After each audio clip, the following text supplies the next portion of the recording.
Inside this video right here, we're going to talk about exactly how to best move your patient so your patient has success and you don't get hurt. Let's dive into it. I want to help decrease failure rates for NREMT, for EMT school, for paramedic school. Watch these videos, watch this content, and believe me, you will start to understand EMS medicine.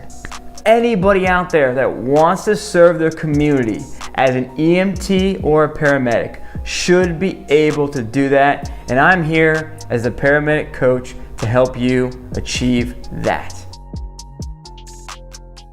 Hey everyone, it's the Paramedic Coach and I want to personally welcome you to my YouTube channel. We do weekly EMS videos here, usually about at least 2 to 3 a week here at the Paramedic Coach. Now, we also do live streams as well, so be sure to stay tuned for those. If you're new here, be sure to hit subscribe, and for everyone watching this video, smash that like button to help support my channel. And let's dive into today's video, which is everything patient movement for the EMT. Here we go. Now, we got a few things we're going to talk about. Stretcher, stair chair, bed transfer, a scoop stretcher, a long backboard. These are the main tools that are used to move the patient. Now, some of you are saying, oh wait, there's more. What about this? What about this? What about that one? I'm with you on that. These are the mainstay things you need to be an expert at, and that's why I'm making this video. If you don't know these at an expert level, you're in big trouble. So the first thing I want to talk about here is going to be the stretcher. Now, depending on what stretcher you have, there's a few different types. Some auto-load into the ambulance all by themselves. Some require you to lift up when you're going into the ambulance, but there's buttons to make the stretcher go up and down when the patient's on it. Some require full manual movement of the patient, okay, as well. Now, here's what first thing I need to tell you about is, first things first. With any of these things, if you're ever at all uncomfortable about being able to lift a patient, you got to do two things. Number one, it's okay to call for help, especially with a bariatric patient.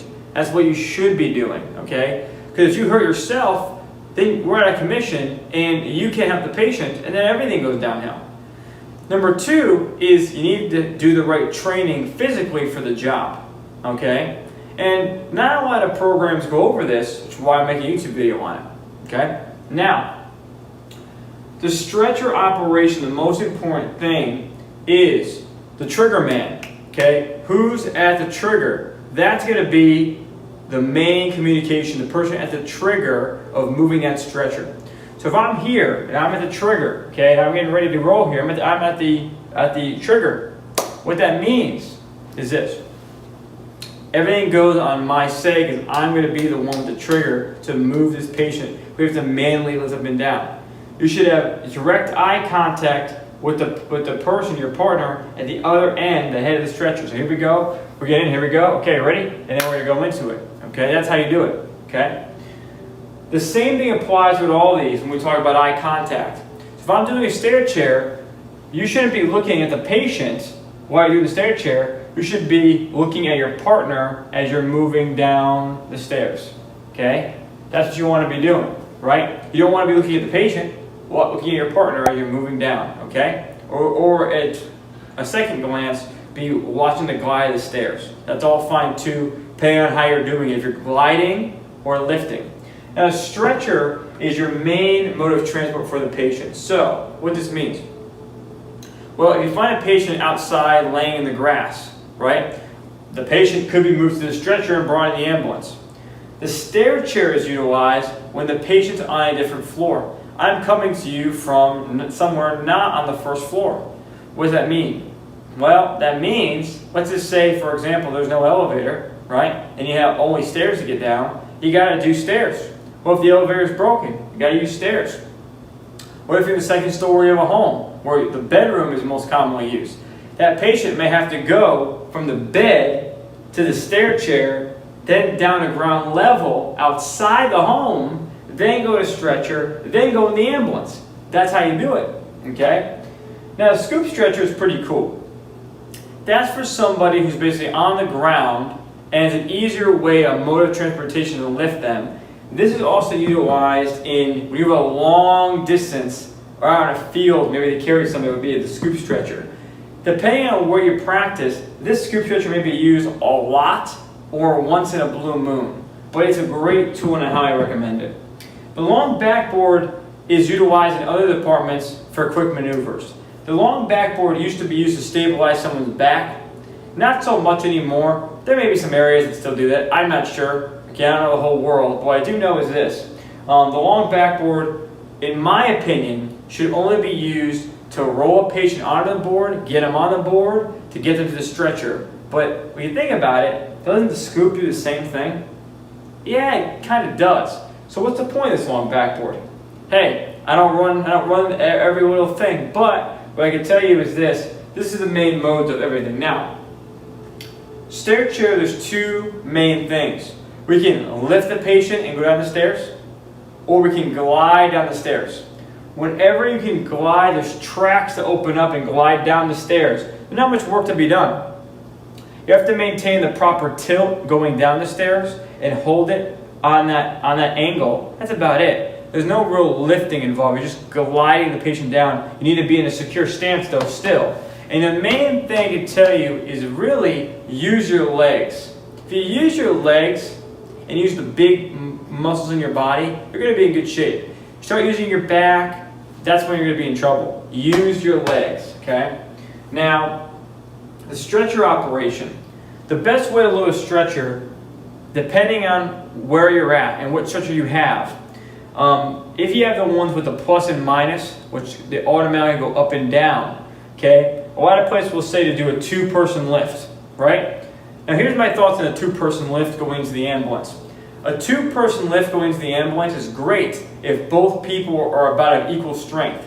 But if you do a two-person lift and one person is really weak or timing is off and one is really strong, you have to be able to match it's all about matching the force going up. So if one person goes straight up, the other one's struggling to get up, when you're doing that lift up into the ambulance, if you're lifting the patient into the ambulance, that's all good and fine, but you gotta match each other's strength and timing.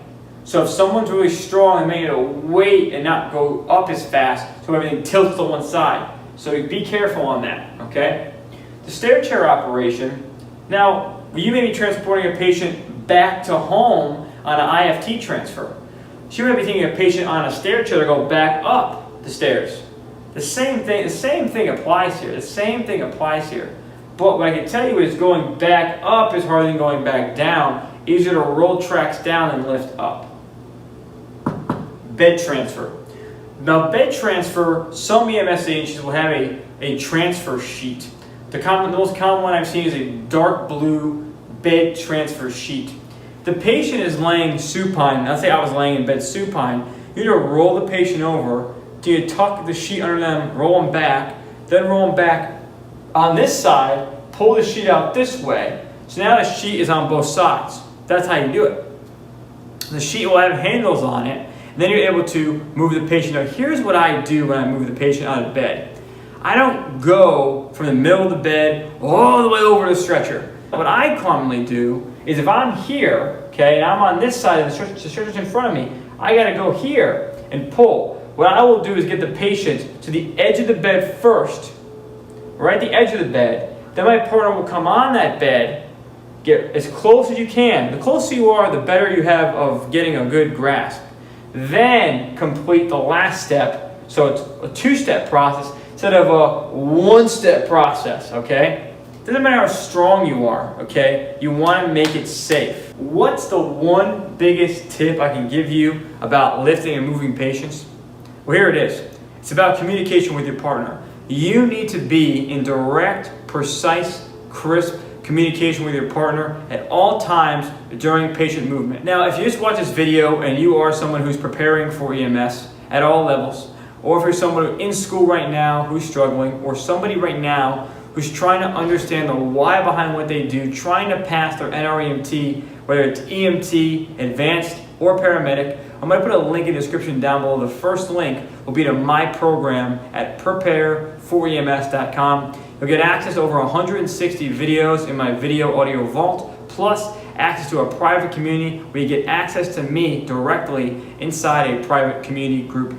So you can watch the video on there. It's about 10 minutes long. It explains everything you need to know. And I want to thank you for all the kind words and comments. Smash that like button. Make sure to subscribe. And I will see you all next time. Thanks for watching. I'll see you then. Oh, like everything that you were saying was just connecting all these links inside my brain, and I just knew right then and there, I have to have this program. I have to have all the information that he's willing to give. I need all of it. I went through it. I spent the time and money in other areas, and I'm just going to let you guys know that this was everything I was searching for the whole time. The first couple of videos I watched, what I noticed, I just immediately started connecting dots on some of these things I didn't have grasp. Went on there, then I continued reviewing, and I did it for about a month, and it helped a lot. Like I said, even after school, and I took that test one time, and I passed it. Your particular program, you have your students engaging, and you have your students discussing, and you have your students actually using your products. And I'm seeing time and time again students that are coming in and announcing their new certification with National Registry. Results, obviously passing the exam, doing it pretty quickly, 70 questions in about an hour. Well, you definitely are like how your videos are. Like, I wasn't sure how it was going to be, but you are how your videos are. So that was awesome. So people who are getting ready for paramedic school, or if you're getting ready to go in the Navy as a corpsman or as an Army medic,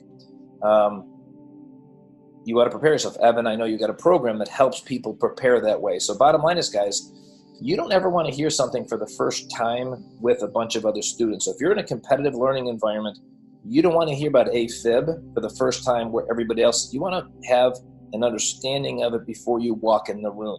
From 120 questions, passing 2 sections,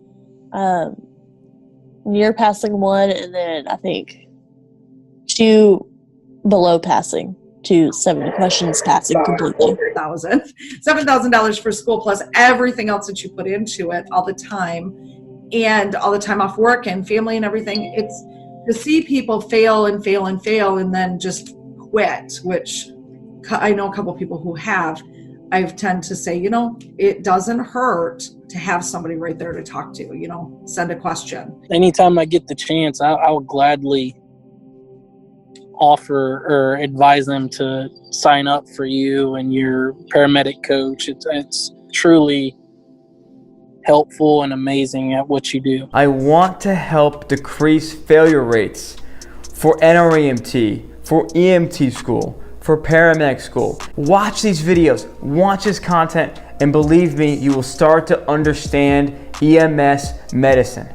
Anybody out there that wants to serve their community as an EMT or a paramedic should be able to do that, and I'm here as the paramedic coach to help you achieve that.